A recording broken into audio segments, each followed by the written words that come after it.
everyone, I'm Leslie Cornwell, Certified Nurse Midwife with Empowering Midwifery Education. This next section has to do with lactation amenorrhea. A legal disclaimer we put at the beginning of all of our presentations. This information is for general use only, not intended to substitute for professional, legal, or clinical advice. We strive to keep our information as accurate as possible, but make no promises and guarantees of the completeness and expressly disclaim liability for errors and omissions. The course objectives, the students will be able to verbalize the importance of understanding the lactation amenorrhea method for their clients. They'll be able to verbalize exactly what it is, how it exactly works, the mechanism of action, and how effective really is lactation amenorrhea. And the last thing is the students will be able to verbalize the pros and cons of choosing lactation amenorrhea as a birth control option.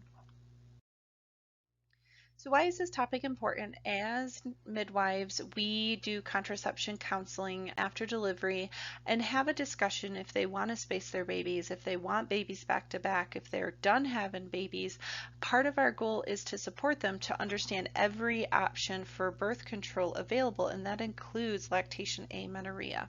So lactation amenorrhea is using breastfeeding as a form of natural birth control to help space out the children. Around the world, if you're exclusively breastfeeding and you're doing natural weaning where the baby does nurse till 2.5, 3, 4 years old, like around the world, it will naturally space out the babies every 2 to 3 years. It's not 100%, but it's a very appealing option for families that want more natural. They want a birth control that's going to help base the spacing based on nursing and that baby being on the breast, the oxytocin, the hormones being expressed from the nursing to suppress ovulation. So let's go to the basics. What exactly is lactation amenorrhea? It's called postpartum infertility. It's a temporary postnatal way for women to not have their period. Everybody is different. Some people can breastfeed exclusively and get their period back within 6 to 8 weeks. As soon as you start getting your period back, you can get pregnant. But the average, I would say, with women that are breastfeeding and following natural progression of slowly introducing cereal and a little bit of food to the babies by 6, 8, 9 months of age, the average turnaround that the period comes back is around 9-10 months after delivery. So the first 6 months after the baby is born, there's no pumping, there's exclusive breastfeeding, the baby is nursing every 2 to 3 hours. The lactation amenorrhea method is an excellent option for birth control. It's over 98% effective, but as soon as the mom goes to work, as soon as the baby starts spacing, sleeping at nighttime, it's that constant suckling of the baby at the breast. It's not the pump, it's not the having the milk expressed, it's the baby and the stimulation that causes the amenorrhea. We really want to stress that it can be a great option. I have lots of ladies that follow this to a T, and we joke they're fertile myrtles, they have lots of babies. It doesn't work for them. Some women it does, some women it doesn't. So it's a great option if you want the first 6 months not to worry about contraception, not super stressed if you're one of the 2% that happens to have a baby spaced out. Once you start getting the baby older, they space out feedings, they're introducing food. There's no studies and hard data of the effectiveness of lactation amenorrhea. So you just want to be honest and have conversations of the data that is out there and the options. And it works great for a lot of families that can't do based on their religious beliefs or their personal decisions. They don't want hormones. They can't stop contraception from happening, or conception from happening. And so lactation amenorrhea and natural family planning are great options for people part of the Roman Catholic and a lot of the religious-based systems. So how does it exactly work? Suckling induces a reduction in the gonadotropin releasing hormones, the luteinizing, the follicle stimulating, resulting in amenorrhea and ovulation not occurring. It occurs through the intracerebral opioid pathway. You know, women get oxytocin highs when they're nursing, the love hormones, the prolactin secretion, making the milk, the dopamine. There's so many wonderful hormones with breastfeeding that occur that precipitates the anovulation. As soon as the baby spaces out the nursing and the suckling, that's when the period comes back and the ovulation and chances of getting pregnant.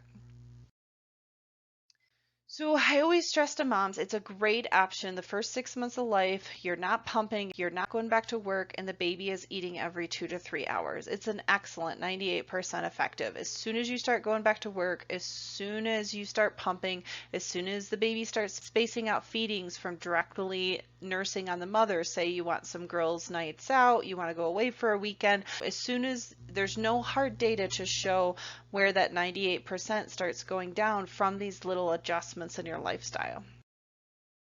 So you just want to be able to understand it. It's a great option if people can really understand. As soon as you have your period back and you're not ready to have a baby, you should be using another birth control option. But it's an excellent option if the baby is less than 4 hours of in between eating, fully, completely breastfeeding, not supplementing with food, cereal, formula, hand expressed breast milk.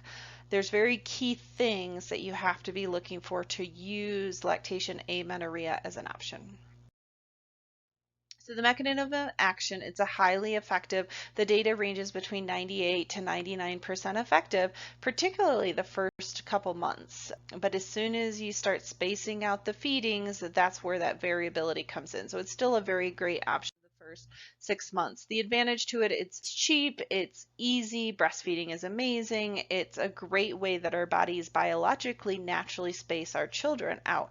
So it's a way that women don't have to worry about using hormones, have to worry about another birth control option for a while. It's accepted by most religious organizations. It's more natural based. It's just as a matter of how confident you want to be of your babies being spaced out. If some women are like, I absolutely want no more children, lactation amenorrhea may not be the best option for them. You should be talking about something that's highly permanent, like sterilizations or Nexplanon or IUD that's very long-term, low maintenance and not so dependent on the lactation amenorrhea.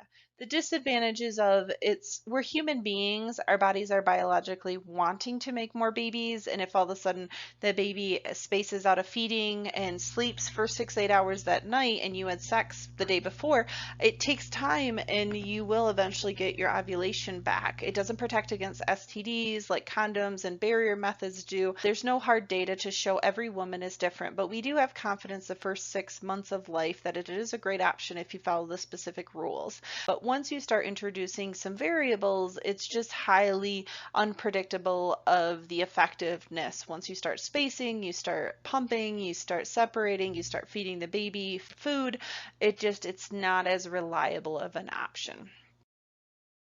So just to summarize, you want to be able to understand this. It's a great option. A lot of home birth mamas will choose lactation amenorrhea as an option or natural family planning until they make a decision. The first 3 to 6 months, it's a great option for people if they're going to eventually have more kids and not super stressed if they get the Irish twins that they're back to back. But just stressing, as soon as you start spacing out the feedings, as soon as you start pumping, we should have another discussion about other birth control options if you are not ready to have more babies.